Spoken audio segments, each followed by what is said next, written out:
স্বাগতম বন্ধুরা। আজ আমরা কথা বলব এমন একটি বই নিয়ে যা আপনার টাকা ও ক্যারিয়ার নিয়ে চিন্তাভাবনা পুরো পাল্টে দিতে পারে। ক্যাশফ্লো কোয়াড্রান্ট লিখেছেন রবার্ট টি কিয়োসাকি। হ্যাঁ, ঠিকই ধরেছেন। উনি সেই লেখক যিনি রিচ ড্যাড পুয়ার ড্যাড বইয়ের মাধ্যমে কোটি কোটি মানুষকে অর্থনৈতিক শিক্ষা দিয়েছেন। আর এই বইতে তিনি দেখিয়েছেন আসলে মানুষ চারটি পথে টাকা আয় করে। প্রথমত, কর্মচারী এমপ্লয়ি, তারা চাকরি করে বেতন পায়। নিরাপত্তা পেলেও স্বাধীনতা নেই। তাদের আয় সম্পূর্ণ নির্ভর করে বস আর চাকরির উপর। দ্বিতীয়ত, স্বনির্ভর সেলফ এমপ্লয়েড, ডাক্তার, আইনজীবী, ফ্রিল্যান্সার বা ছোট ব্যবসায়ীরা এখানে পড়েন।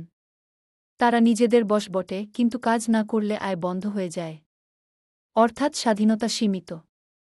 তৃতীয়ত, ব্যবসায়ী বিজনেস ওনার, তারা একটি সিস্টেম তৈরি করেন যেখানে মানুষ, প্রক্রিয়া এবং প্রযুক্তি তাদের হয়ে কাজ করে।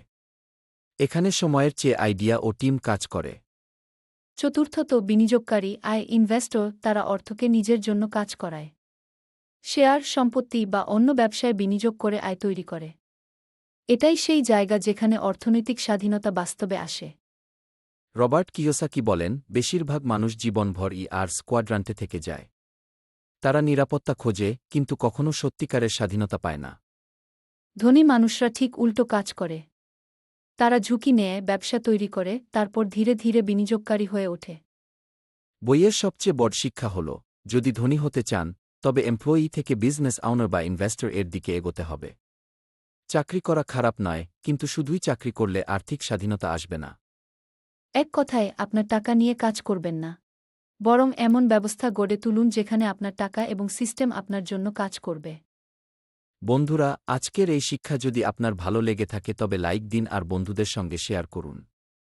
এবং অবশ্যই আমাদের চ্যানেল সাবস্ক্রাইব করুন, কারণ আমরা একে একে দারুণ সব বইয়ের সারাংশ আপনাদের জন্য নিয়ে আসব।